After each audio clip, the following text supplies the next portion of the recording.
કીધું મને.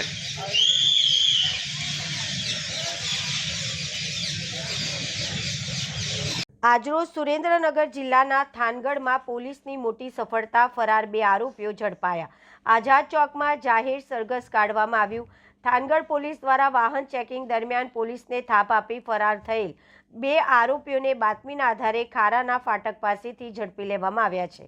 ઉલ્લેખનીય છે કે અગાઉ બ્લેક ફિલ્મ લગાવી સ્વિફ્ટ કાર બેફામ રીતે હંકારી આરોપી 5 જેટલા રાહદારીઓને અડફેટે લીધા હતા અને ઘટના સ્થળેથી ફરાર થઈ ગયા હતા. ઘટના પછી કારમાંથી મળેલા મોબાઈલના આધારે પોલીસ તપાસ કરવામાં આવી હતી, જેના પરિણામે આજે બંને આરોપીઓની ધરપકડ કરવામાં આવી છે.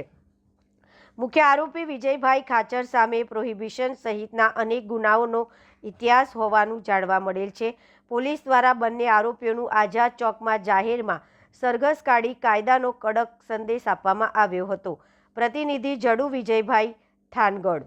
ગત તારીખ 3/11/2025ના રોજ થાનગઢમાં વાસુકી દાદાના મંદિર પાસે જ્યારે પોલીસ અધિકારી કર્મચારીઓ દ્વારા વાહન ચેકિંગની કાર્યવાહી ચાલુ હતી, એ દરમિયાન એક સફેદ કલરની સ્વિફ્ટ ગાડીને ચેક કરવા જતાં એ ગાડીનો ચાલક જે છે એ ત્યાંથી કોઈ પણ કારણોસર પોલીસની પાસે ઊભું ન રહેવું પડે અને ચેકિંગ ન થાય એના માટે થઈ ત્યાંથી ભાગી અને ભીડભાડવાળી જે બજાર હતી ત્યાંથી વચ્ચેથી ગાડી બેફામ રીતે ચલાવી અને નાસી છૂટેલો હતો.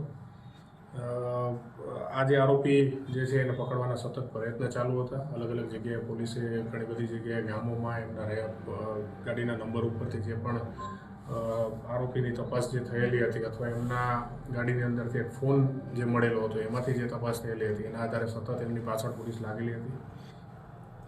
આજરોજ આ બંને આરોપી જે છે એની ધરપકડ જે છે એ થાનગઢ ખારા ફાટક જે છે ત્યાંથી કરવામાં આવેલી છે. બંને આરોપીમાં એક આરોપી જે છે એ અગાઉ આઈડેન્ટિફાઈ થયેલો હતો, જેનું નામ વિજય ભરતભાઈ ખાચર છે. બીજો જે એની સાથેનો જે આરોપી છે એની પણ આજે ઓળખ થઈ ગયેલી છે. કિશોર પ્રતાપભાઈ ખાચર કરીને જે આરોપી છે એને પણ ધરપકડ કરવામાં આવેલી છે અને આગળની જે તપાસ જે છે એ થાનગઢ પોલીસ સ્ટેશનના પીઆઈ ચલાવી રહેલા છે. બંને આરોપીમાંથી આજે વિજય ભરતભાઈ ખાચર જે છે એનો અગાઉ ગુનાહિત ઇતિહાસ છે, મારામારી અને પ્રોહિબિશનના ગુનામાં અગાઉ પકડાયેલો છે. આ સિવાય બીજું કોઈ અન્ય ગુના છે કે કેમ અથવા તો બીજી કોઈ વિગત એમાં છે કે નહીં અમે આગળ તપાસ દરમિયાન ખોલવામાં આવશે.